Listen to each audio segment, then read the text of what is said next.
माण तालुक्यातील म्हसवड पोलिसांनी सोलापूर जिल्ह्यातून 3 दुचाकी चोरांना अटक करत त्यांच्याकडून 1 लाख रुपयांचा मुद्देमाल हस्तगत केला, अशी माहिती सहाय्यक पोलीस निरीक्षक सखाराम बिराजदार यांनी दिली।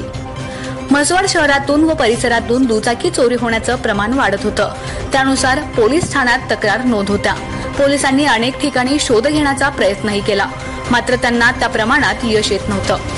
दिनांक 17 मे 2024 रोजी यातील आरोपींचा ठाव ठिकाणा मिळताच पोलीस अधीक्षक श्री समीर शेख, अप्पर पोलीस अधीक्षक श्रीमती आंचल दलाल, दहिवडी उपविभागीय पोलीस अधिकारी श्रीमती अश्विनी शेंडगे यांच्या मार्गदर्शनाखाली म्हसवड पोलीस स्टेशनचे प्रभारी अधिकारी सहाय्यक पोलीस निरीक्षक श्री सखाराम बिराजदार यांनी पथकासह सोलापूर जिल्ह्यातील माळशिरस, अकलूजव, इंदापूर, बावडा येथे जाऊन आरोपी राहुल वामन शिताब कोळी, राहणार कचरेवाडी, तालुका माळशिरस, अजय उर्फ पद्मा प्रकाश खरात, राहणार कचरेवाडी, तालुका माळशिरस, जिल्हा सोलापूर व आकाश बाळू थोरात, राहणार चाकण, तालुका खेड, जिल्हा पुणे, सध्या राहणार कोंडबावी, तालुका माळशिरस यांना ताब्यात घेऊन आरोपीकडे अधिक तपास केला असता त्यांनी संगनमताने म्हसवड गावच्या हद्दीतील 2 मोटारसायकल व पिलीव, तालुका माळशिरस गावच्या हद्दीतील 1 मोटारसायकल चोरी केल्याची कबुली दिली।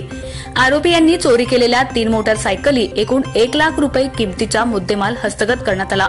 म्हसवड पोलिसांना गोपनीय माहितीद्वारे मिळालेल्या माहितीनुसार म्हसवड शहरातील चोरी झालेल्या दुचाकी चोर सोलापूर जिल्ह्यात असल्याची माहिती मिळताच चौकशी केल्यानंतर माळशिरस, अकलूज आणि पिल्लू या ठिकाणी त्यांनी अन्य ठिकाणच्या मोटारसायकली चोरल्याची कबुली दिली।